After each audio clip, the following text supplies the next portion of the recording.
Hello again, everybody. So today is day to be.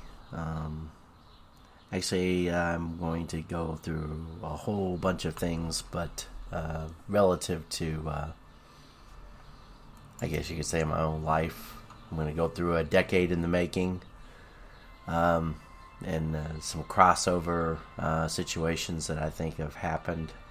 Kind of on just so happened yesterday. So anyway, I'm gonna delve into those things, but we're gonna let this music play, and then I'll be back in just a second.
And we're back. So I titled this "A Decade in the Making." I guess you could think I looked back about a decade from today and thought about what I was doing and what I was my agenda was and what I knew then and what I know now. And I think it's important because my plan at that time, I just actually completed a semester back at Purdue University, and actually it was the most successful semester I'd ever had in college, in terms of grades and whatnot. Of course, I got all A's and a B plus in a history class, medieval history class. Now I know most people say, "Well, it was undergraduate, blah blah blah," and I was like, "Yeah, you're right." I'd gone back to kind of set up a foundation to going to back to work on getting an MBA, because at that time I had been out of school for a very long time and hadn't really touched on anything. And so at this date and time, a decade ago, I know where I was. I was working for Purdue at what's called Purdue Village, which is where the student housing, and we were cleaning up the student houses, cleaning them out, repairing them, fixing bathrooms, painting, just overall general upkeep of housing units that had been finally the resident had moved out. So that's what I was doing that summer. Not making a lot of money, didn't really matter. I was in quote student mode, and I accepted that. At least I accepted that was going to be my further reality for a while. As it turns out, by October 1st, I wound up getting a consulting job back in my old profession, I guess you could say, or my old degree situation, which was industrial engineering. And at the time, I was living kind of hand to mouth and just trying to make it, and I accepted that, and I had a plan for that when I had moved down to West Lafayette. So I moved down to West Lafayette in October of 2011, and I'm only going through all this background because it lays the foundation for all the things that I'm going to try to go into as far as, in particular, this idea of media and how it's the social engineering and the way we're going as a society. So at that time, I had aspirations to go, and I studied that summer for the GMAT, which is a test that you take to get into your MBA program here in the United States. And so I was studying and doing practice tests and trying to bone up or get my math skills back up to shape and get my verbal skills adequately for the testing. And as it turned out, I wound up getting a 630. I think it's 630, 620 or 630. I forget which number. I scored exactly the same on the math and the English in terms of percentile, which shows kind of relative balance. But that being said, it wasn't like a fantastic score or anything, and I'd been out of practice, and I probably didn't do as much work as I needed to. It is what it is. You take the test and you move on. So luckily I got into a program at Valparaiso and started in the spring of 2013. So at that time I had cut off my usage of media. When I say usage of media, I didn't have cable. Whatever media I took in was via the internet. At that time frame, I was very politically neutral. When I say neutral, I was apolitical. I really just didn't pay any attention to any of it. I knew who the president was, I knew who the vice president was, yada yada, that kind of thing. But I didn't really, their policies I thought were probably abysmal, and thought it was just Washington, D.C. as being Washington, D.C. I remember the ACA I got taxed I think it was, it would have been 2012 or 2013. When I filed my taxes in 2013, I do remember paying the penalty for not having a health care because I couldn't sign up for it because I wasn't making enough money to really do it. So I had to pay a penalty. I think it was I think I paid like $150 or $200 penalty. I don't know what exactly it was, but it was in that range. So that's how much the government got extra out of me just because it decided I didn't need health care. I need a health care plan. And I know a lot of people say, well, you should have gotten a health care plan. Well, it's all well and good to tell someone to get something like that, but forcing it upon somebody seems kind of, authoritarian, but, that's where we're at now. So, it seems like we have this top-down mechanism, the classism that's been done, but we'll get into that. So, I divorced myself from this media complex. I had been in the 2000s a political junkie. When I say political junkie, I used to watch all the typical talk shows and anything late at night. When I wasn't watching SportsCenter, I was watching, I remember watching Chris Matthews, Hardball on MSNBC. I remember Keith Olbermann. I remember, back when he had at least just a smidgen of a sense of humor. Now he has just nothing but outrage porn. So it shows where he was then. I remember he used to have a segment at the very end of his show, something about the most evil man in the world or some bullshit. I don't know. The most despicable person, whatever it was. Doesn't really matter. So that just tells you where, it tells you that, I used to watch the MSNBCs and the CNNs. I used to flip through on CNN for election results and the debates between, all the typical talking heads that were on there, how they used to frame things and how wonderful Barack Obama was in 2008. But I cut my cable cord in 2008, 2009 due to the financial crisis. It wasn't necessarily just me, but at that time frame, I was still living. I was kind of, unfortunately, in dire straits and trying to help my mother out with her and her sister, living with them and spending most of my time out in the garage, in my man cave or man garage, which was a rundown garage. But I'd go out there, turn on the light, turn on the stereo, and take apart stuff, or listen to whatever broadcast. Matter of fact, irony of irony, I just posted. I used to listen to Dr. Drew and Psycho Mike, Love Lines, and that kind of thing. That was kind of my adventure in the middle of the night, and then I go to work and then come home and blah blah blah. But from 2008 to 2016, I was divorced of the media complex. Didn't pay much attention to it. Didn't read a lot of mainstream media, except when I was doing my MBA, I would just do the research necessary to fulfill the assignments and role. But I was actually very unplugged. I didn't use my phone to keep up with the latest politics or whatever.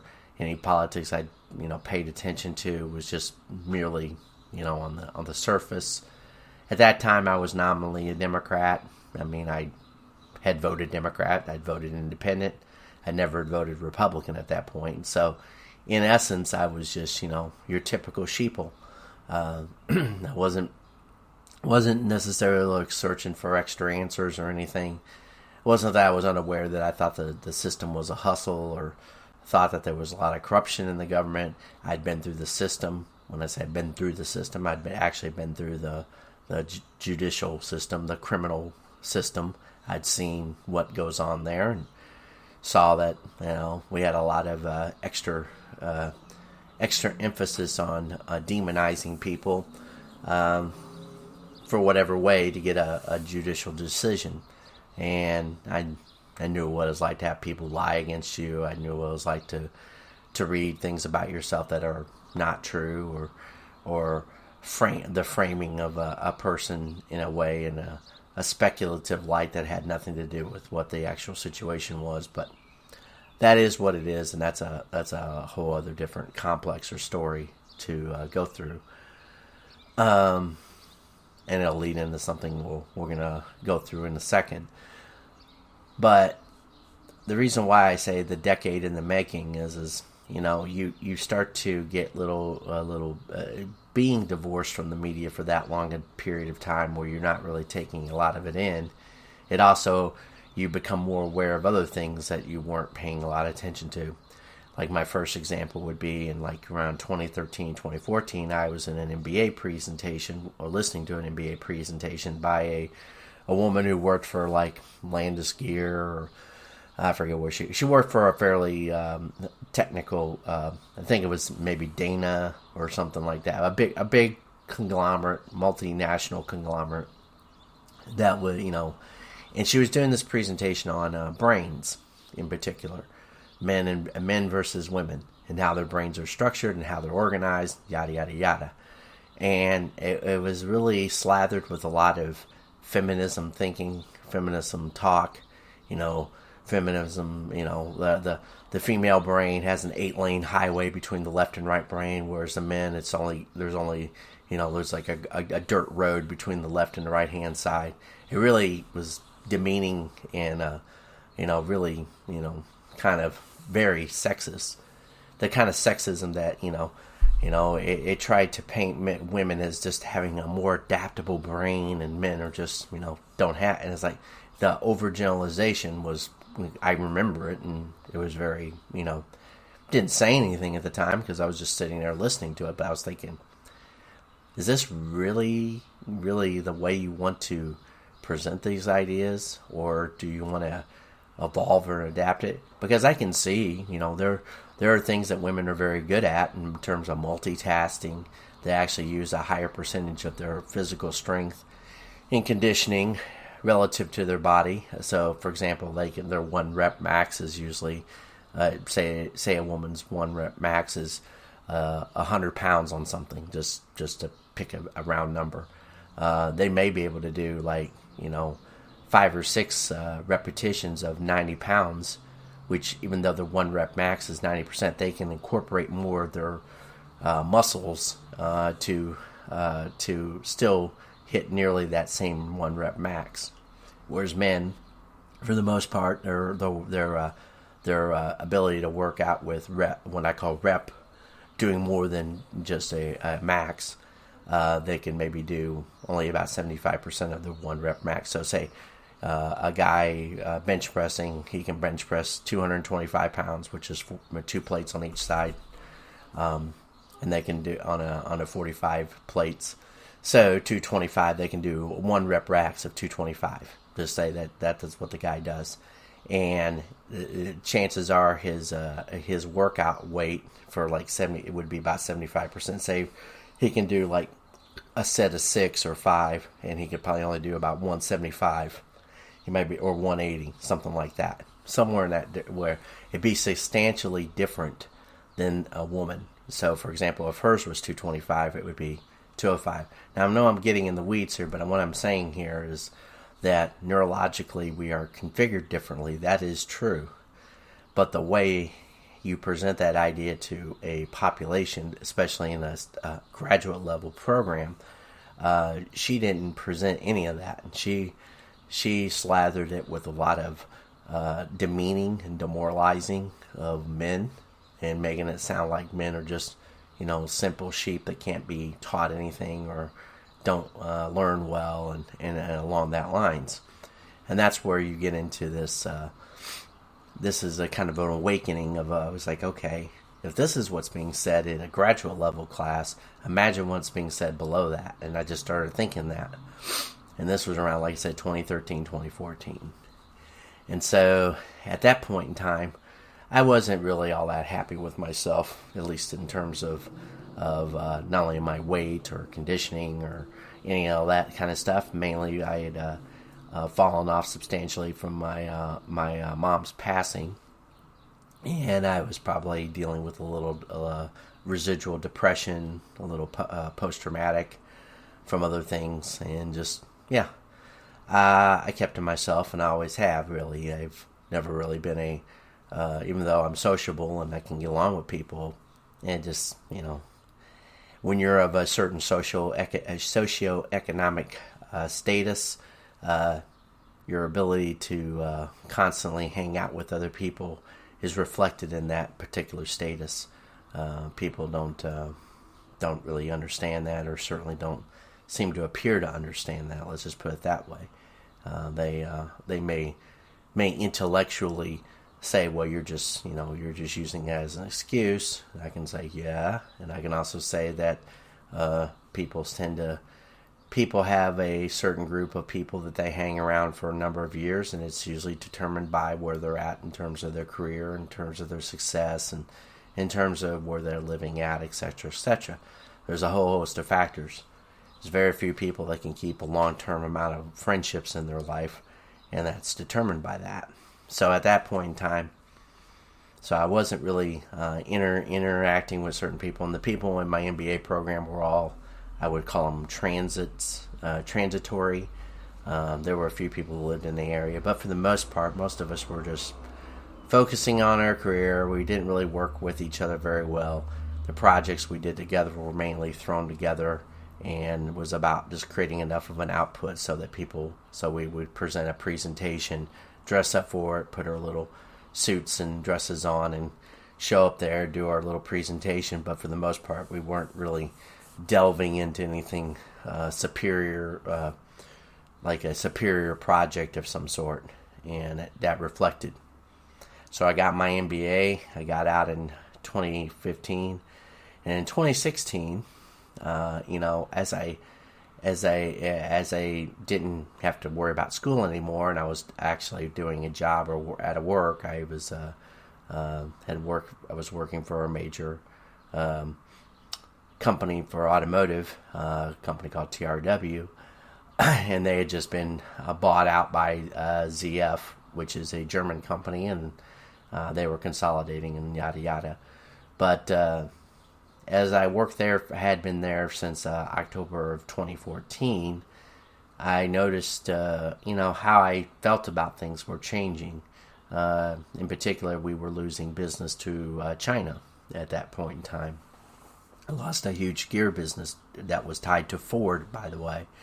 So Ford was pulling gear business that we had rescued them with, in terms of the prior manufacturer went out of business in 2009, and they had picked up this gear business from that manufacturer's closing out of Indianapolis, and then in the run up to a new bid for basically the same gear going into trucks, Ford had decided to cut, ZFTRW's throat and say, "Oh, we're going to go send it to China because we're going to save money on labor," which is quite interesting because it seems like that's solely the concern for these people are so. And then this is the irony of it all. So currently we have a big push to social engineer the entire world using ESG as a stick to hit people with.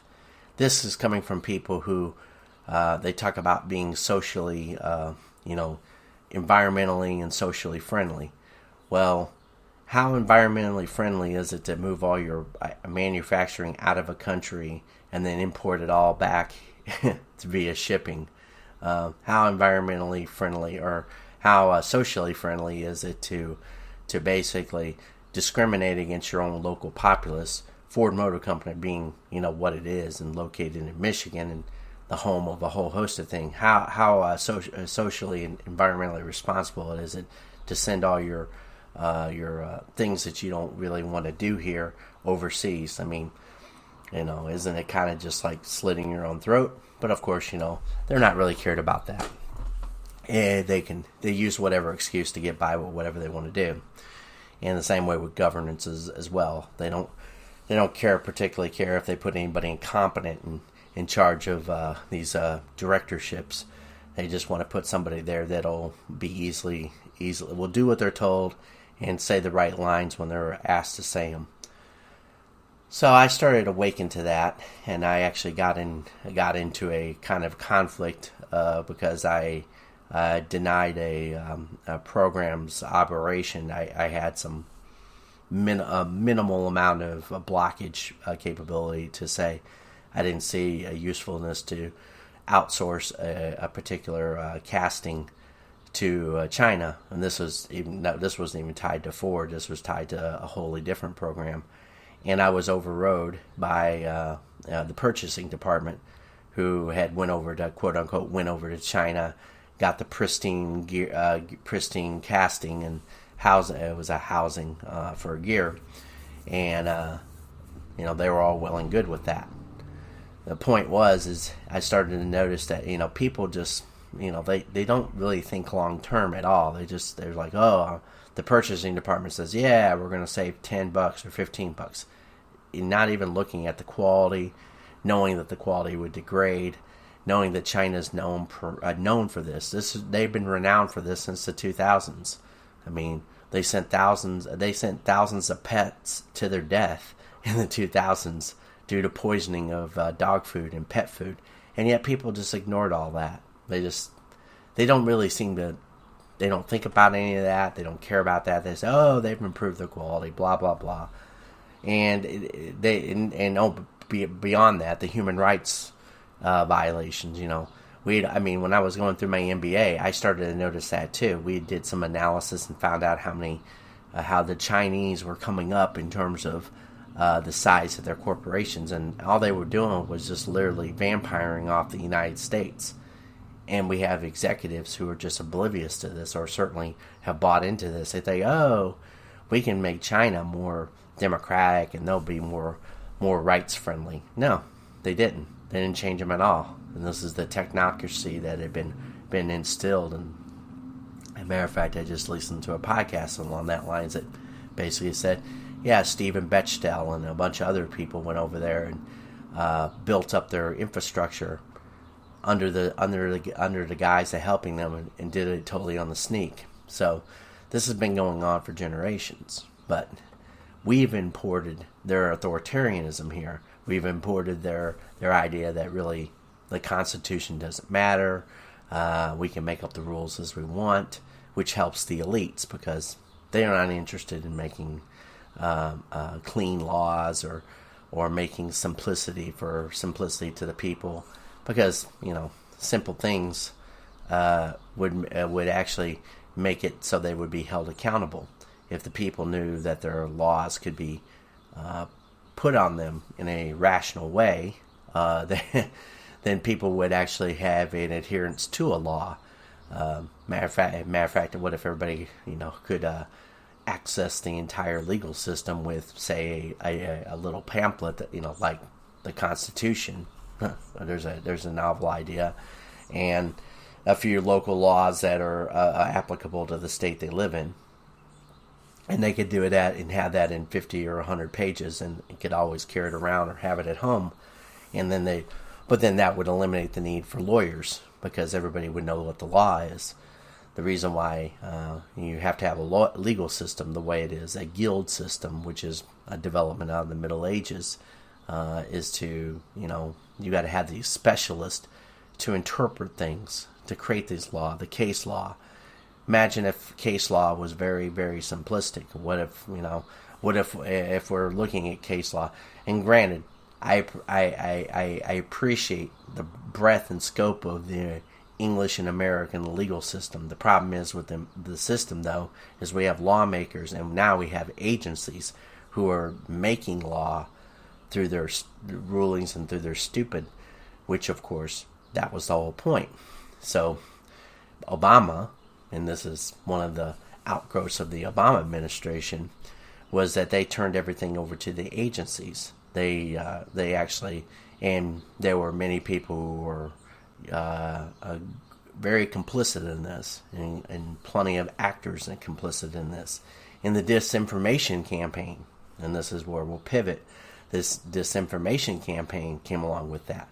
The idea that we have to tell people that, the campuses are full with sexual assaults and rapes and everything else, when the reality is that's, while existent, and certainly has existed at a younger age, the overwhelming majority of the time it is just basically two teenagers or two 20-somethings who can't get along with each other because they have identity crisis, or they're making accusations against each other out of spite and out of revenge. And we turn this over to a campus council and eliminated due process, because then they could get the other person banned off campus, in particular men, because you have a lot of spiteful women who have been taught and deluded and conditioned to think a certain way. That's where the whole social conditioning and social construct has come from.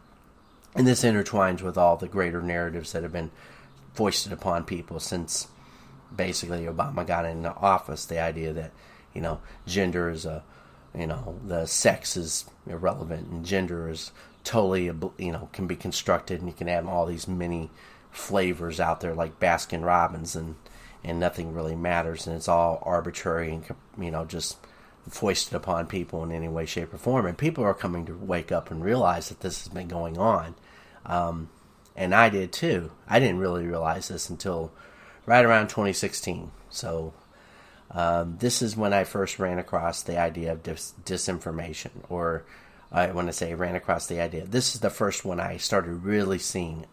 So at that point, I was on Facebook one day, and I remember seeing a story in the column there about Tiger Woods, and it was talking about, Tiger Woods has all these accusations, and it was some cockamamie article, and I was like reading it, and I'm like, why is this on Facebook? And I click on it, and it was clickbait, of course, but I was like, okay, so Facebook is peddling this stuff, or they allow somebody to peddle this stuff. But the thing is beyond that. It was like, okay, so it's seeding some idea that, that isn't, it's unusual. And so at that point in time, I started to question. I was like, okay, how much other shit's going on? Then I turned back on the TV set, and I'm going through this long presentation because I'm going through my life, and I'm also trying to incorporate events. So I turn back on the TV set, and I hear all this stuff about Trump and Hillary Clinton and all this dirty politics. And I'm thinking, this is just... But then I hear the announcers and the broadcasters that I used to listen to 7 and 8 and 10 years prior, and the way they are framing people, and I'm talking about the people, the American public, in relationship to these candidates, and I am just dumbfounded. I'm like, Since when did the American public become the enemy of these assholes, these overpaid assholes on TV? I mean, and the way they're feeding into it. And at that time, I didn't know that in 2012, under Obama, and supported by Republicans, congressmen, they had put forth put forth an act to eliminate allow for the ability to propagandize to the American public, which had been an act that they had put in force in the 1940s after World War II, to disallow that, or to not allow for this mass propaganda campaign. So we took off the governor switch, kind of like the same way under Clinton we took off the Glass-Steagall Act, and it was the Modernization Act of 1999, and then a few years later, like 7 or 8 years later, you had the massive financial crisis when you had investment banks and you had commercial banks had overlap. There was no Chinese wall between the two. They didn't keep their activities separate from each other. It became a massive, and granted, even before that, there had always been obviously a problem with people insider trading and such things, but there were a lot more regulations. Well, the Modernization Act had eliminated many of those regulations, and lo and behold, just a couple years after that, we had the Enron scandal, and you learned about all these financial dealings. Well, we are coming to reap the rewards of that, coming really quick, like within months probably. If the market doesn't clap with it by, I'd say, July 4th, I'd be surprised. It wouldn't be unusual. I'd say we got about 6 weeks at most. 3 months at the longest. It depends upon how quickly the Fed decides to do the stupid that they're doing. That's getting off the point.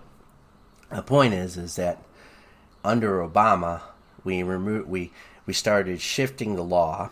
We started allowing things that we never allowed before. We started indoctrinating kids. When I say starting, I mean it was like really heavy. Before that, it was bad. Don't get me wrong, it was bad enough. But there used to be some structure and convenience. But under Obama, when they started pushing, everybody needs to get a higher education. Everybody deserves to get into college. And sure enough, the academic standards went to shit. People went into college, got racked up huge amounts of debt, and now they're all debt slaves. And now they're all whining that they want to, they want their debts forgiven. That's what happens when you sell people the rope their hand. Oh, we're going to make sure you have all this free money, and we're going to shove you into college, and you're not going to learn any actual marketable skills, but, you're going to get to go to college.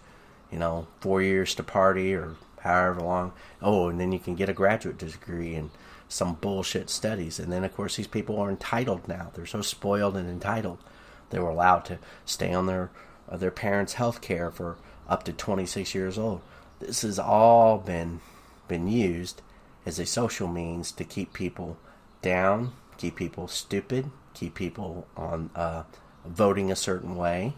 And it isn't just a Democrat situation. The Republicans, the ones that are actually Republicans, it makes you wonder now how many of them are really Republicans, are doing the same thing. They're keeping people down. They want people to. They don't want people to annoy them with the idea of keeping a secure border or having manufacturing in their backyard. I mean, that's part of it too. And we have lots of people that are continuing to do that, irrespective of other people's rights and concerns. And this is becoming the loggerhead of a decade-long march by the forces in Washington, D.C., who want to destroy this country. This idea, for example, the recent idea of this replacement theory. Well, it is true, and here's why it's true. They want to remove the people that are here, or certainly dilute them. It's like a stock merger, or a leverage buyout, or when I say stock merger, or the dilution. If they dilute the population, and by dilute, I don't mean about the color or the race.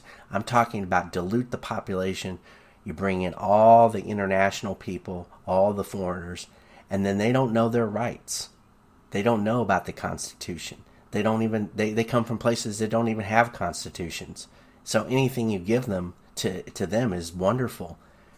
Socialism to them works because this is supposedly the land of milk and honey. And so, the Democrats are just buying votes. The Republicans are just saying, "Ooh, cheap labor, cheap labor." See, it's both parties up in Washington D.C. have their agendas. And oh, by the way, the Republicans most of the time now are just Democrats. They really are. If you really look at their voting records on a lot of things, they're not voting to conserve anything, or certainly not voting to put in laws and mechanisms to slow down this massive radical change. But that isn't the point. Their point is to just pretend to be in opposition. And of course, the radicals up there, the communists that the Biden administration has put in place. And oh, by the way, if you really start looking at the complexity or the makeup of the Biden administration, it's mainly radical women at the DOJ. You can name them off: the Vanita Guptas, the Lisa Monacos, the Clark lady, like I said, Pamela Carlin. And then if you start looking at the people he's trying to put in energy, Granholm, Jennifer Granholm, then you start looking at the lady he had on who handles energy. I don't know if she's like an assistant. They just had her recently. She did a what do you call it? A Senate hearing, and she's killed off all the leases to bring in energy and turn on energy, or to have what I would call speculation, or you can go out there and you can do your land surveying or water surveying and determine where you can find pools of oil or gas, and they already have most of that all done already. They just need leases so that they can buy it up and purchase it. So it goes on an open market, goes to an open bid, and the government is supposed to allot that land to do that. They've killed that, and it was run by a woman. They also had a woman who they brought in, and she didn't get confirmed, but she was basically a Chinese Russian. To put it in perspective, she went to Moscow University and she wrote about she wanted to destroy the energy complex. She's a communist, a Marxist, whatever. Point is, and then you look at his National Security Council. So they're all women. These women are very, very, very, very hard left. Kamala Harris, most leftist voting record in the Senate before she became VP. Now, she's a total idiot. And the thing is most of these other women are complete idiots. Look at the person he just put on the Kajani Jackson on the Supreme Court. Hard left. Wants pedophiles, or, basically hasn't sentenced pedophiles remotely harshly. Allows child pornography. The reason why this is very important to know, or important to even discuss, is the whole social conditioning, this social justice stuff, this idea of pushing, and this has been a response to after 2009, 2010, when the economic crisis occurred. The elites were very upset that there was pushback, the Occupy Wall Street and the Tea Party and etc. Now that the people that got hired into Congress that are Tea Party I don't care about those people. Those people are presented to the average person to be voted on, because those people are handpicked by the elite to be presented as candidates, so that they don't really they can pretend to they know the talking points. The elite all know the talking points. The richest people in the world know how to craft messaging, and then they disseminate it through their minions, all the way down. And this is so here is an example of this, because this was from the Sussman trial. So this is going to be about 8 or 10 minutes, maybe. I don't know. I'm just going to play a snippet. I put a link in the description, but it'll be illuminating because it shows. So Sussman worked at Perkins Coie. He worked for the Clinton campaign. At least he billed the campaign, so therefore he worked for them. he whatever, he was caught in a lie, and he was peddling. But I'm going to let you listen to about 10 minutes of this, and it'll tell you something about the way information is being handled and manipulated, and I think that's an important aspect. So I'm going to shut up for a second. Now they're taxed. Any recollection, Jim? No. Then we have another one. January 22nd, same date. Sussman sends you what appears to be a screenshot of a Donald Trump tweet by the former president. Oh, no. Was it a mean tweet? How did you take that? Baker says, again, just a friendly heads up. And we don't really know what the tweet says. A friendly heads up. I'm quite confident I've already seen this tweet by this point in time. But yeah, Donald Trump's probably talking about the loser FBI idiots. And Baker's like, great. He's dead right. I'm totally screwed. And Baker says, but yeah. And the prosecutor's like, is that because it refers to you? He says, well, it refers to me and Michael. Yes. The same tweet from the former president. And so they got called out. And so Sussman's just like, oh, shoot. Trump just tweeted about me and Jim. I better tell Jim. He's probably still asleep or something. So he sends it over to Jim, and Jim's like, oh, darn it. We got called out again. So the prosecutor says, all right, move on to the next page. How about this one in January, again, same date, 4:07 p.m. Another article referred, and so they just, you can see what's happening. They're going through a number of different text messages. They're talking about the congressional testimony that took place. And then we see June 10th of 2019. So we were in January. We fast forward to June. 5 months later, Baker is asked about this text message. Sussman sends another one. Hey, Jim, heard you saw Rodney yesterday. We know who that is, Rodney Jaffe, right? I'm in town the rest of June and would enjoy getting together. Would you like to meet for lunch or dinner one of these days? If so, let me know what's best, Michael. Prosecutor asks Baker, says, the reference to Rodney is right there. Any recollection of what this is? Baker says, I believe it was a reference to Rodney Jaffe. I believe I ran into Rodney on the margins of some type of conference or something. He's like, I was working at a big think tank there. Part of my job is to go around to conferences. I met people, I spoke with them, and that's it. And if that's the case, if you spoke to Jaffe, did you connect him in any way to September 19, 2016 with Sussman? When you met Rodney after the fact, did you have any idea he was involved in this giant scheme? Baker says no. Do you remember of anything other than this interaction with Rodney? He says, no, it's just a fleeting sort of a thing. Very brief hello, and that's it. They move on to the next pages, and you can see, right, going on and on and on. July 2019, we have another one talking about a lunch meeting. Been there for 10 minutes, go into a place, went to a different place because they were full. They have a number of discussions, and then we have a meeting on September 19th. No questions, can't recall anything, doesn't know whether he did it for New Star or not.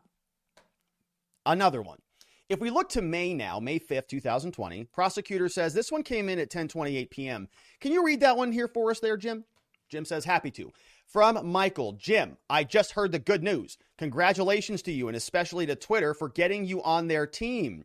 I've been working with them for 10 years, and I love the company. Great issues, lots of fun challenges for you, and some really good people. Does Elon know about this? He may want to buy Twitter a lot more quickly. Can I screenshot this real quick? Yeah, let's just screenshot that right there. Elon may want to know about this. So Sussman has been working at Twitter for 10 years. Sussman tried to get James Baker a job at Perkins Coie, but James Baker just couldn't cut it over there, I guess, and ended up moving on, got a job over at some other entity, and then ended up at Twitter. So now Elon he's got a problem with Sussman and the Democrats. Does he know how close Michael Sussman is with all the Democrats over there at the Twitter? Pretty big incestuous bunch, isn't it? Twitter, Perkins Coie, Democratic National Committee, Hillary for America. And then we have most of the media, and we have all of Twitter and the FBI on top of that. So it's pretty bad. Yeah. Well, the answer comes, let me start with this. Baker's having a difficult time reading some of this out. He says, how do you respond? Thanks, Michael. Thanks for the message. I look forward to working with you! ! If you don't mind, please keep it under your hat until Friday. I haven't told my current employer yet. Hope all is well with your family. Michael responds back, absolutely. I understand it's not public. Same to you and your family. And then they just finish it out. Now, this was a little bit weird. A couple days later, he sent another text. Jim, last Monday, I sent a detailed Twitter org chart to you at your Yahoo account. And tonight I send an updated version. Is there an older current email address? Should I send it elsewhere? So why does Michael Sussman have access to a detailed Twitter org chart? It's kind of strange, isn't it? He doesn't work at Twitter. James Baker is about to go over there and work at Twitter. So he'll get the org chart when he gets there. Why is Michael Sussman sending him org charts? Why does he have access to that? He also has access to a badge at the FBI. He just goes around wherever he wants, anytime he wants that. That's weird. Who is this guy? He's like sort of like a fixer, right? He just kind of has access to certain things. He just makes things happen behind the scenes. Somebody better tell Elon. All right, so James Baker, sort of getting tired of Sussman texting him all the time. He's like, so sorry I didn't respond. Had a rough week last week, still digging out. All right, let's talk later. Best of luck. Prosecutor now asks about this. Says, I want to go back to that prior meeting back in 2016. And this is the big meeting, the September 19th meeting. And I want to ask you if you knew that Mr. Sussman were at that meeting for a client, if he were there, if you would have known, right? If you knew that at the time, would that have mattered to you? Very important question here. Mattered. Would it have mattered? Throughout this entire trial, this has been a big defense. It's the little white lie defense. Okay, Sussman is being charged with one count of lying to the FBI. That's it. But that lie, according to the U.S. Code, it's got to be a material lie, right? He can't go into the FBI and say, I ate a healthy breakfast this morning. Like, we all know that's not true. I mean, if you're Michael Sussman. But if he went in there and told that to James Baker would be like, great, what do you want me to do about that, right? It's immaterial. It's not consequential to anything. So if you're going to... So it's an incestuous relationship. It's a big club and you're not in it. So this, I'll pivot to my, it took me a long time to get to this. I was laying out. So the disinformation. So we know Twitter is filled with censorship and disinformation. We got to stop people from spreading around information. And of course, Michael Sussman was part and parcel of that. So I had this little rabbit hole, and this was triggered by, I had gotten some traffic from a particular website called Tierra Pura, or Pure Land, or anyway, it's a Spanish site that's connected to the Epoch Times, evidently. Well, when I did a Google search, because I was just curious as where this traffic was and what about the site, so I went to the site and I see what they have. And the very thing is, I use the standard. I don't use Google very much, but I use Google when it's something like, I use Google when it's something that I should be interested in to see what kind of results will show up. In other words, I use Google not to find things. I use Google to check as to what they think of things. In other words, I'm trying to baseline what Google thinks of sites and how they interact with the site in terms of how they position it, or who has put out an opinion. So first hit or result of this archive search is tied to disinfo.eu. So disinfo.eu, or they call it is disinfo. So they wrote a whole little paper about this particular website, and I went on this first page, and I see another article from Media Matters. So Media Matters did a hit piece on it. So they published this in April 4th of this year, and the title of the article is, "For Spanish speakers, far-right news site Tierra Pura opens the floodgates to American misinformation." And then Media Matters identifies over 1,100 interests of Spanish right-wing news aggregator Tierra Pura, amplifying English language sources like Breitbart and the Daily Caller. So I'm not going to read through that, but what it caught my eye is that so they do like the heading hit piece where they go after each one. So Breitbart is one of them. Children's Health Defense, which is Robert F. Kennedy's Jr.'s outlet. So because they don't like anti-vax. So LifeSite News, another one. Great Game India. Humans Are Free. Daily Mail. So they go after the Daily Mail. They go after the New York Post, the Gateway Pundit, the National File, Zero Hedge, Project Veritas, the Daily Caller, the Western Journal, Big League Politics, the Blaze, the National Pulse, and yeah, so they go through this.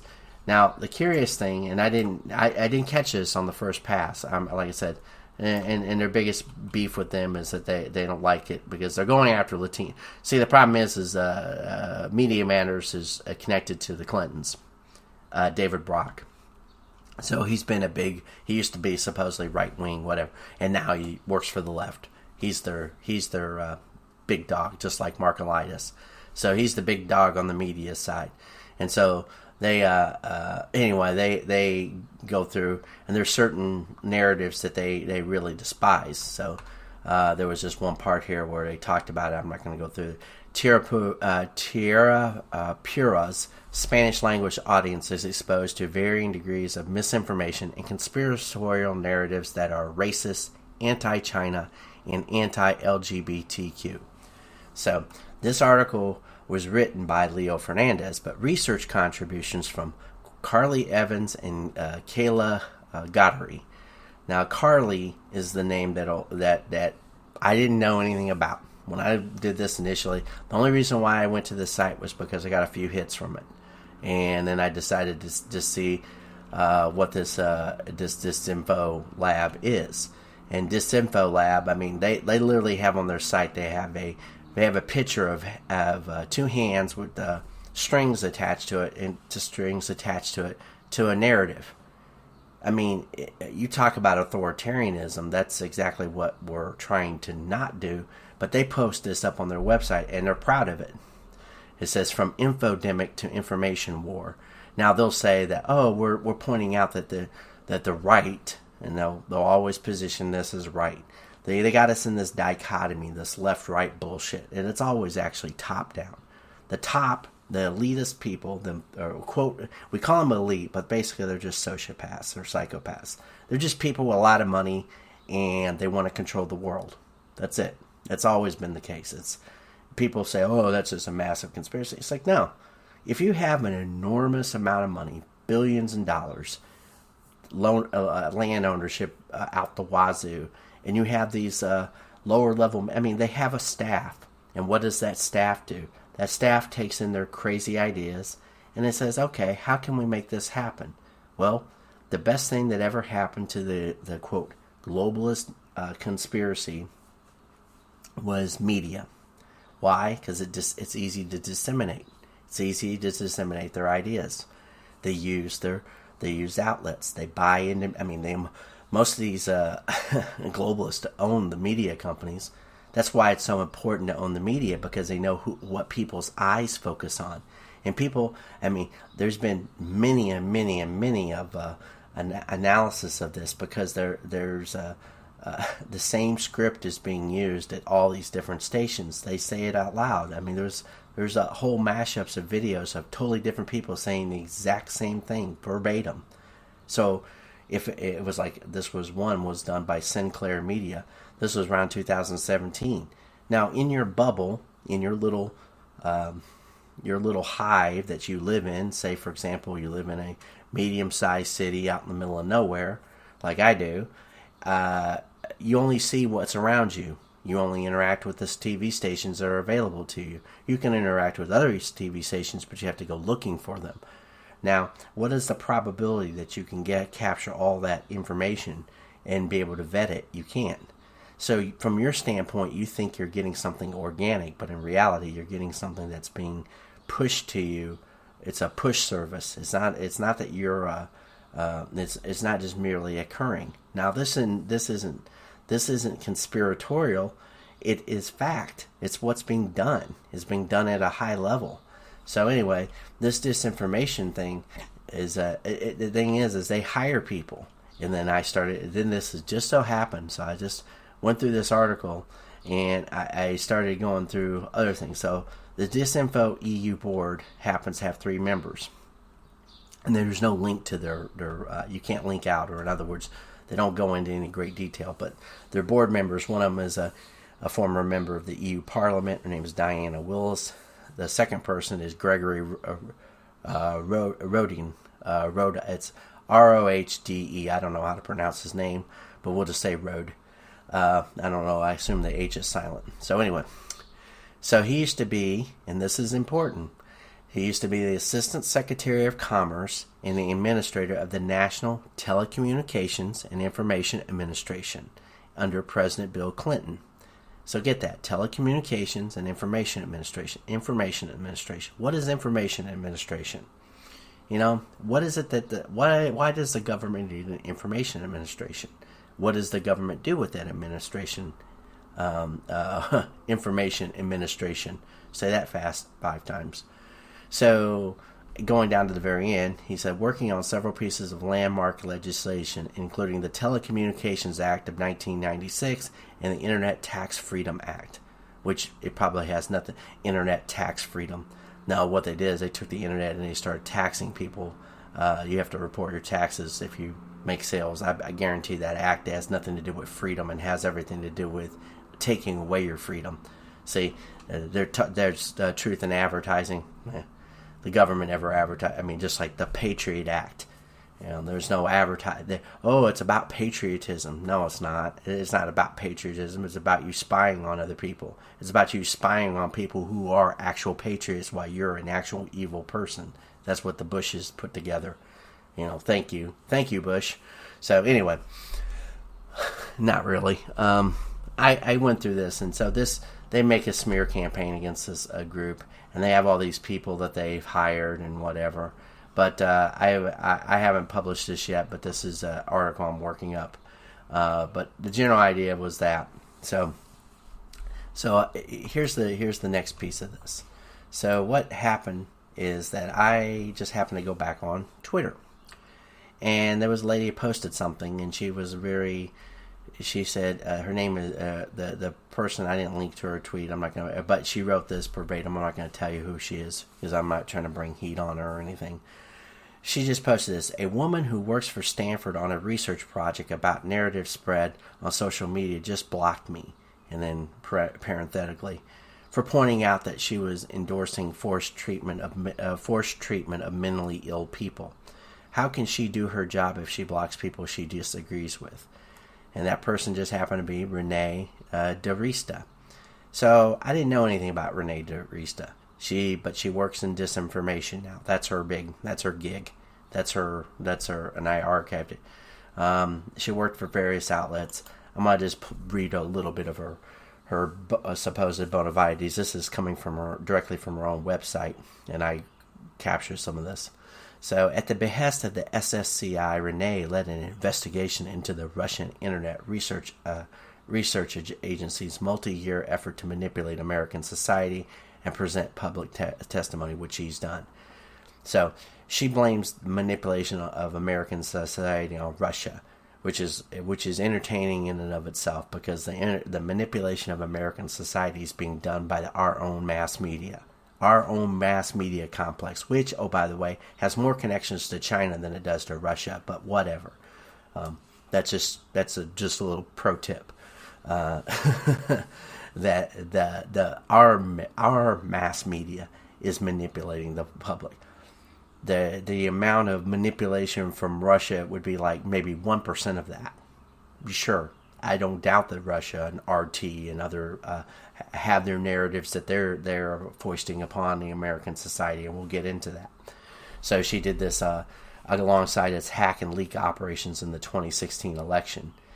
She's a leftist, and we know this just from reading the rest of her bio bona fides. She says Renee regularly writes and speaks about technology policy and influence operations. She is an ideas contributor at Wired and The Atlantic. The Atlantic, that's run by Lorraine Powell Jobs, who's a big donor to the Democrats. I think she donated like $500,000 in 2020. You can look that up on her fec.gov. But along with writing for The Atlantic, hers published by the New York Times, the Washington Post, CNN, CNBC, Bloomberg, Fast Company, Politico, Slate, Forbes, BuzzFeed, The Economist.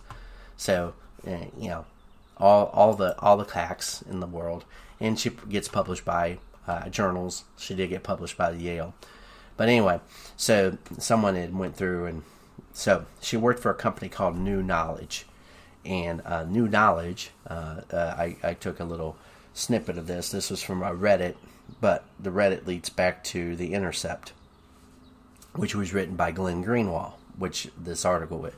You guys might remember a guest from a few months back, Renee DeRista, director of New Knowledge. So she was a director there, but she doesn't include that in her bona fides on her bona fides page, matching that, because she got caught. She came on Sam's podcast. Sam, what's his name? What's his name? Sam Harris, sorry. Talking about Russian sock puppetry on social media, and about research she's been doing about troll farms online. So she's all into this. She thinks she's really something. So there's 3 articles linked in this, and the one was tied to The Intercept. And the thing is in this Intercept article, so the thing is the Intercept, it was tied to an NBC situation. I'll read the title of the article here. I got the link in the description. NBC News claims Russia supports Tulsi Gabbard, relies on firm just caught fabricating Russian data for the Democratic Party. So there you go. So this was Glenn Greenwald published this February 3rd of 2019. So, and then it goes through a bunch of things about Doug Jones and all this other kind of stuff. New York Times. And so the CEO of this company was a guy named Morgan, Jonathan Morgan. The fraud was overseen by New Knowledge CEO Jonathan Morgan. At the same time, Morgan was fabricating Russian troll accounts and using them to create fraudulent appearance that Putin was trying to defeat Democratic Senate candidate. He was exploiting his social media expertise to claim Russians were interfering in the Alabama Senate election. In other words, Morgan used his own fake Russian accounts to lie to the public and deceive the national media into believing that Kremlin accounts were trying to defeat the Democratic Senate candidate, when in fact the accounts he was citing were the ones he himself had fabricated and controlled. Sound familiar? Because this is what happened in 2016.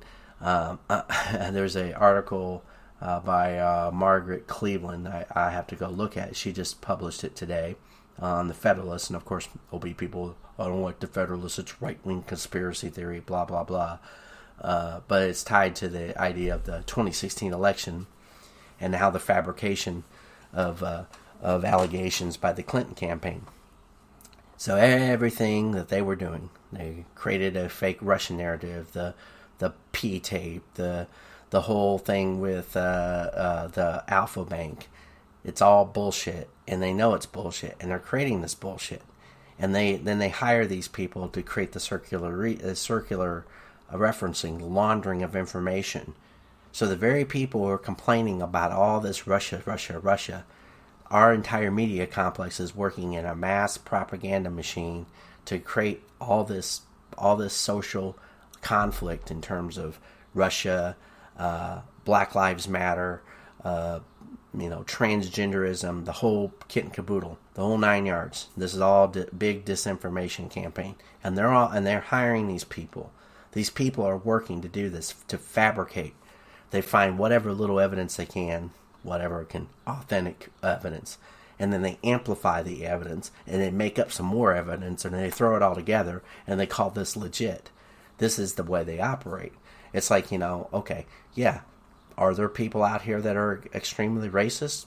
Yeah, of course there is. There always is. In every society, there's always a niche of people that are hardline, totally extremist, totally out to lunch. And I'm not saying that, people say, well, you share. Yeah, there's very little overlap between people who are normal and rational and these people. These people, yeah, they are literally hyper extremist, and that happens on both ends of the political spectrum at the lower level of society. The upper level, the people I'm talking about, the associate, they use those, they exploit those poles, because what they want to do is they want to move the Overton window whenever they need to in order to keep the populace at odds with each other. And people are too oblivious to this game that's being played on them on a regular basis.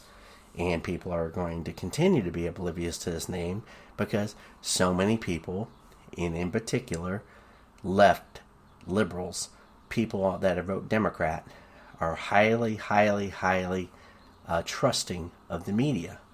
And you see that in Gallup polls, you see that in all kinds of polls. There is a wide discrepancy because about 70% still have trust in the media, or at least 65% now, but that percentage got up to 75 in 2019, or 75% amongst Democrats, amongst this is by voting block, and then Republicans were right around 11%, and independents were in the 30s. I think it's like 35%.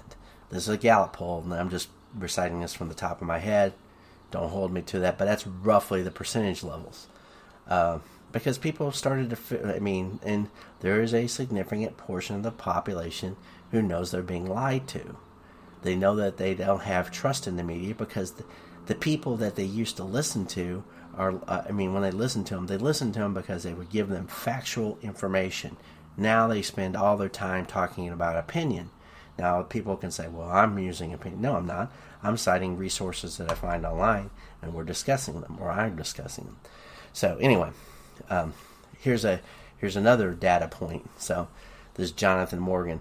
So in response to the scam ring revealed, Facebook closed the account of 5 Americans who were responsible for this fraud, including Morgan himself, the prominent social media researcher who is the CEO of New Knowledge. So I'd have to go look and see if that's even up here. He also touted himself as a State Department advisor, computational propaganda researcher for DARPA Brookings Institution. Brookings is heavily funded by one Bill Gates. Like they've gotten like 30 or 40 million dollars from Brookings. And they've also hired people like Victoria Nuland, who was there in 2020, Brandy Adrasny, Ben Collins. Those two people are, quote, working the NBC News, what they call disinfo, QAnon. They did a presentation at Brookings. I won't say they work at Brookings, but they hosted them there in August of 2020. And I highlight that particular thing because this is what they do. People like Brookings, think tank tied to like Michael Sussman and Jim Baker, who says, oh yeah, I went around to all these think tanks, blah, blah, blah. You see how it works? You have think tanks, you have these media companies, you have Washington, D.C., the State Department, then you have these outside companies that are being set up. So when I click on that website, New Knowledge, it got rebranded as Yonder. So that explains this other chick. So she had changed her. So she didn't mention that she worked for Yonder, or she doesn't mention that she works for New Knowledge anymore. It's been rebranded as a company called Yonder, and their resources and careers case study about us. Let me see here. I got to see the about us. So the thing is I don't. Okay, so it still has a press release at the top with Jonathan Morgan on it. I got to look and see where. See if she's listed in here anywhere. This chick I'm talking about, I can probably do a search on her. I'll just put Renee in and see if she pops up. Because if she doesn't, then that means she left the company. So let's see, Peloton. Let's see if any Wednesday. Disinformation. I'm sure that's got to have her name on it. August 2018. So yeah, she probably has left this company because, of course, she doesn't want to highlight the fact that she's been working on this stuff too much because, of course, then it'll show up in her show up that she's connected to a company, that she's obviously representing. The point is that when they get caught doing this. And in this, literally, it goes to a paragraph with her name thrown into it completely. See, here's exactly Analysts at New Knowledge, the company of the Senate Intelligence Committee. So I tracked down that she gave a briefing to the Senate Intelligence Committee in 2018, told NBC News. NBC News is one of the, like I said, that's where Ben Collins works. They have spotted chatter related to Gabbard, this Tulsi Gabbard, in anonymous online message boards, including those known for fomenting right-wing troll campaigns. The chatter discussed Gabbard's usefulness, and then, quote, a few of our analysts saw some chatter on 8chan saying she was a good divider candidate to amplify, says New Knowledge Director of Research Renee DeRista, Director of Research at New Knowledge. So, which of course is shitty writing there, but whatever. I'm not going to give them pointers for that. That this is coming from a guy who's a lawyer too, and I'm not going to use Glenn Greenwald for everything, but nevertheless, he certainly knows the game, and he's also been a part. I mean, The Intercept isn't exactly got what would you say, blood-free hands, because they've outed people. So, what's particularly unethical about the NBC report is it tries to bolster the credentials of this group by touting it as a, quote, the company the Senate Intelligence Committee used to track Russian activities in 2016 election, while concealing from its audience the fraud that this firm's CEO just caught perpetrating on the public on behalf of the Democratic Party. So, point being is yeah, these people are all hustling us, and we're supposed to just ignore that. And of course, they'll say, "Oh, we're doing it for the greater good." You're just a right winger, and you just want to throw water on us, and you're evil, blah blah blah. So anyway, here's another part of this. It's funny. So beyond Morgan's Facebook suspension, the billionaire funder and LinkedIn founder who provided the money for the New Knowledge Project, Reid Hoffman. Well, LinkedIn, by the way, now is owned by Microsoft, another Bill Gates outlet. He's got his hands in every cookie jar, and this girl's, it gets worse than that. So this girl's actually she's worked at the Aspen Institute, or certainly she's done a couple podcasts there, and Aspen has promoted that and got her little picture and them. So one of the broadcasts she did was in 2018, and it was because she's in technology. The menace of disinformation. Renee DeRista investigates the spread of disinformation across social networks. See, what they want to do is they want to poison the well. They want to make it so that anybody who wants to work in these, say for example, if you're actually in a social media and you're using it to, use social media for what it's used for, which is to spread your messaging of whatever it is, and leaving it up to people. They don't want to leave it up to people to make their own decisions. They want to shape the narrative, and, obviously, at times, they will move the narrative based upon what they need it to be at that particular moment in time. So they move it to whatever, towards whatever policy or whatever. So obviously they've used the Black Lives Matter, they've used other things to move the policy. And so anyway, I could go into it. I just linked to I don't think I put the Twitter link to it, but I'm gonna have to do that in the description. But I just show that the Aspen, I saw how I went and literally highlight where the Aspen Institute talks about the amount of money they get from Bill Gates. But here's a little snippet. There's a snippet from one of her tweets. This is just from yesterday. Renee DeRista, and she's got a blue check. This is a conspiracy theory that Bill Gates is behind monkeypox. And trending in the United States, it says hashtag Bill Gates is a bioterrorist. And she put in her second tweet says every time. It's like, yeah, because Bill Gates is trying to manipulate the world into all kinds of things. Bill Gates is, yeah. And the thing is she's getting paid by Bill Gates. I guarantee she didn't appear at the Aspen Institute gratis. I guarantee she got money from that appearance, or having her anytime she's connected to the Atlantic or CNN or anything. She doesn't get money directly from Bill Gates. Don't get me wrong. She's getting it through the companies that get money from Bill Gates. So whatever her appearance fee is, or whatever she gets for being a part of these outlets, she's getting some kind of money or compensation so that she continues to write up papers. and then that goes to the next part. So it just so happens that just recently, February 28th of 2022, there's a new paper on it was published up on the journals of Sage Publications. It's the International Journal of Press and Politics, which of course, the press is propaganda now, and politics is, well, whatever you want to make that out to be. But anyway, so playing both sides, Russia's state-backed media coverage of, quote, Black Lives Matter movement. And the article was published by Samantha Bradshaw, Renee DeRista, and Carly Miller.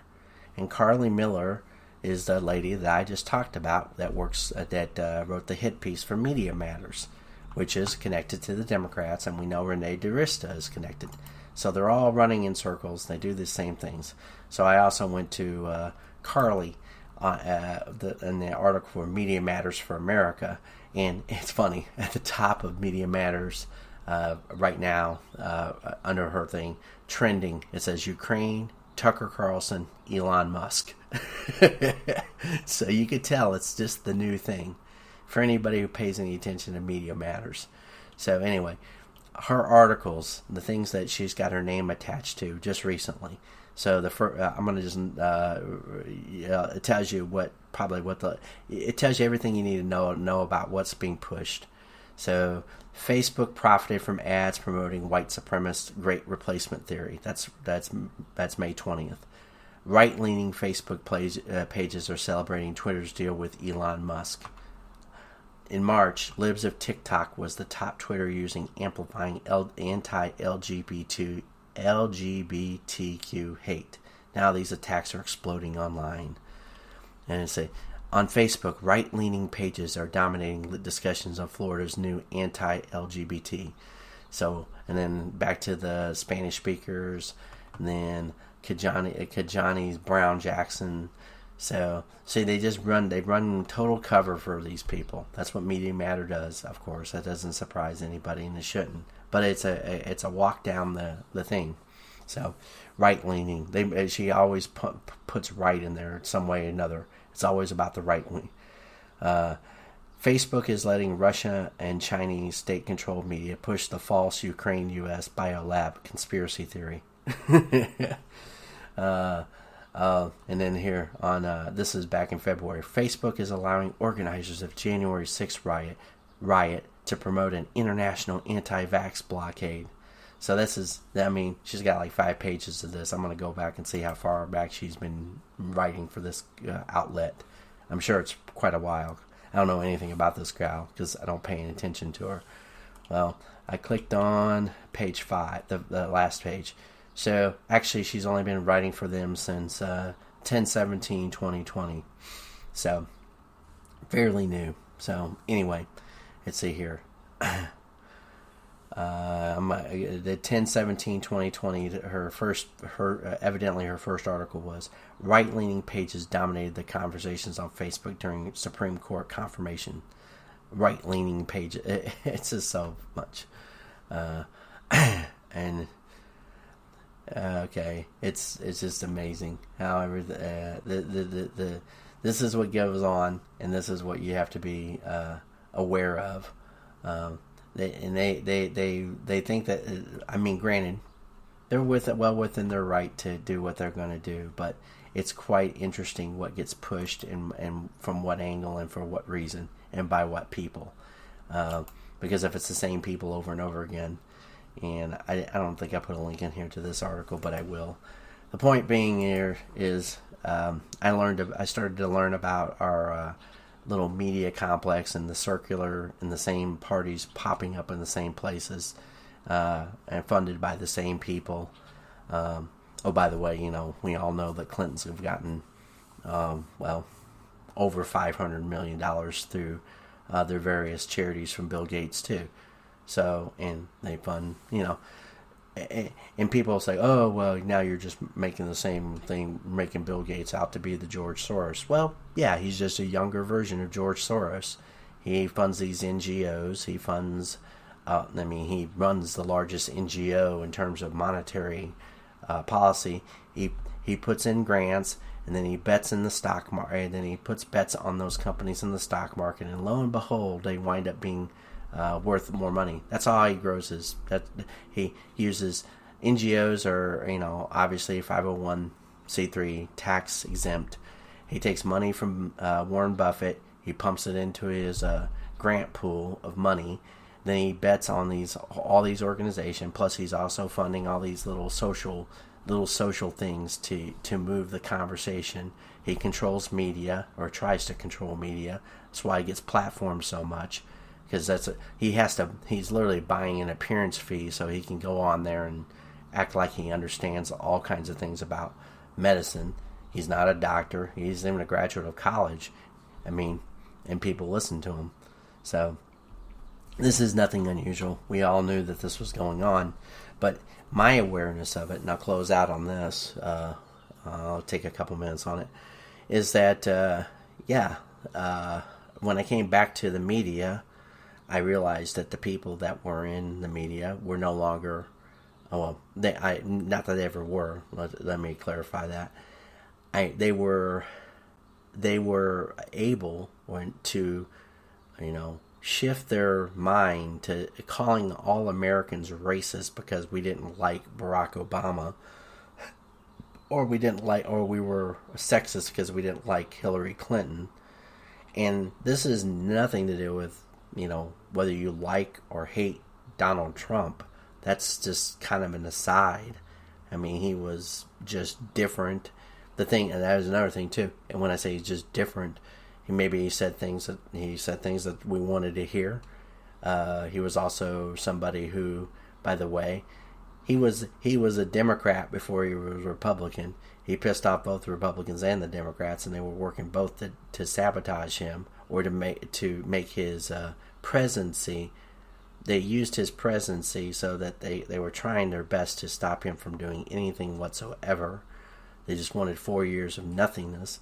So the only thing they would allow him to do was to lower taxes for a little while, and they've already undone that. And of course, the Democratic talking point is, he raised taxes. He was just giving money to the billionaires, even though most of the middle class were the ones who got the most tax benefit from it. But I know this for a fact because I was middle class, and when I say middle class, I was making at least a substantial amount of money in 2018 and 2019, and substantial from my standpoint. And I like a simplified tax code.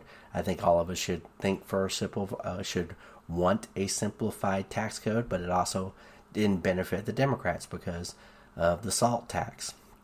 They didn't get their exemptions the way they wanted to, so they were pissed off about that. And I can understand the blue states. The blue states it's called the blue states and the blue cities. They're like, how dare he take away my deductions? Because, it impacted them. But it benefited the vast majority of the country. It just didn't benefit the people that are called technocrats, and the technocracy that has been foisted upon this country by people who want to social engineer everybody into believing the way they want them to believe, and they have no good ideas whatsoever about running a country.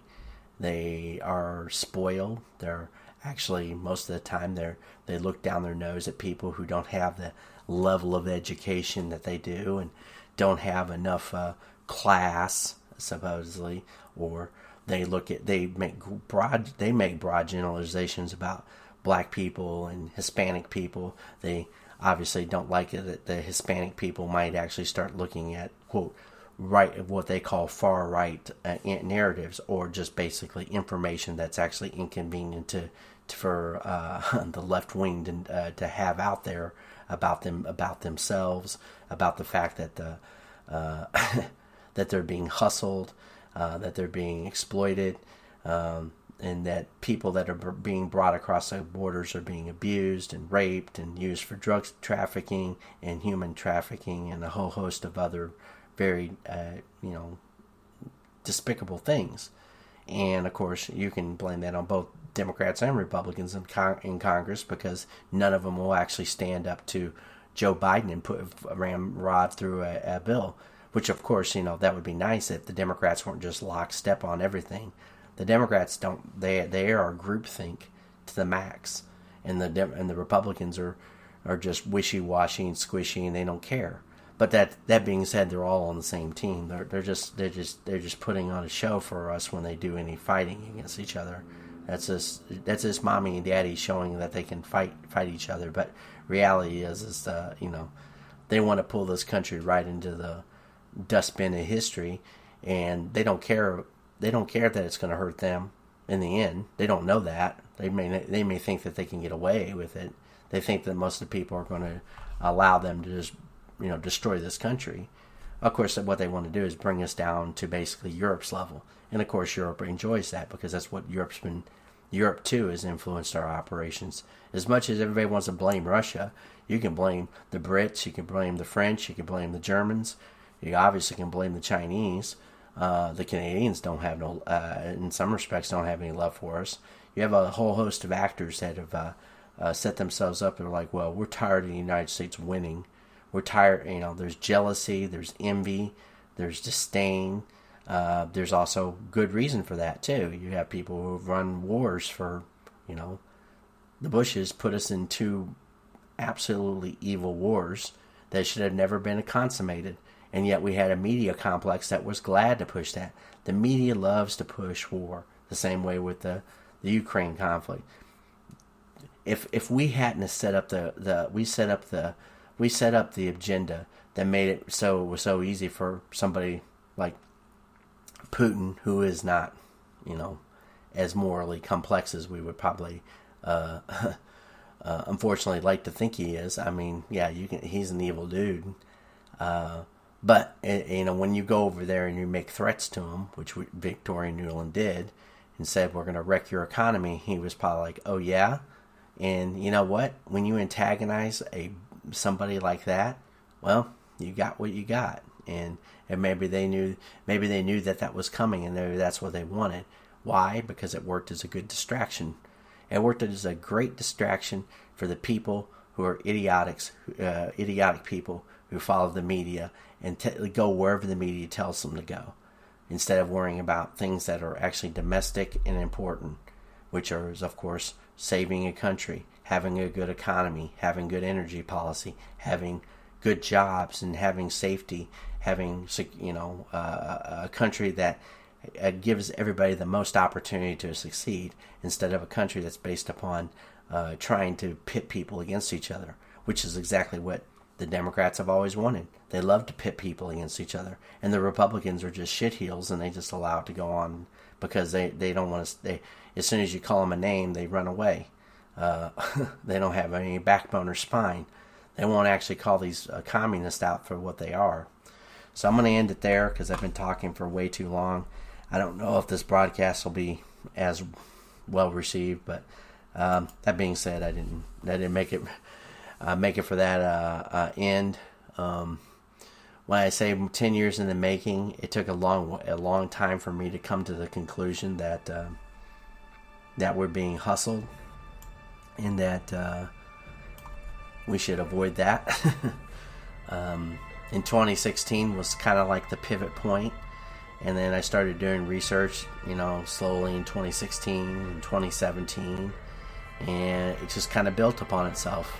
I had goals and dreams and ambitions throughout this time frame that had nothing to do with being engaged in politics or paying attention to all this stuff. I used to believe in the system, or certainly have better thinking about the system. The system's broken. The people at the top are trying to destroy it all around us, and they want to blame the people, as always. They blame the people. The people are the reason why the system can work. The leadership is the reason why the system will not work now. The leadership in this world and the leadership in America they're not leaders. They're evil people who have nothing left to give. They have no integrity, no seeking of justice for all, not just some, or justice based upon who they can get the most votes from, which isn't justice. These people are devoid of any actual moral sense. So we're all going to have to, eventually we're going to have to seek new leadership, place the United States under new management, and the world for that matter. So I hope those who will listen, take care out there. God bless the United States of America, and God save the world.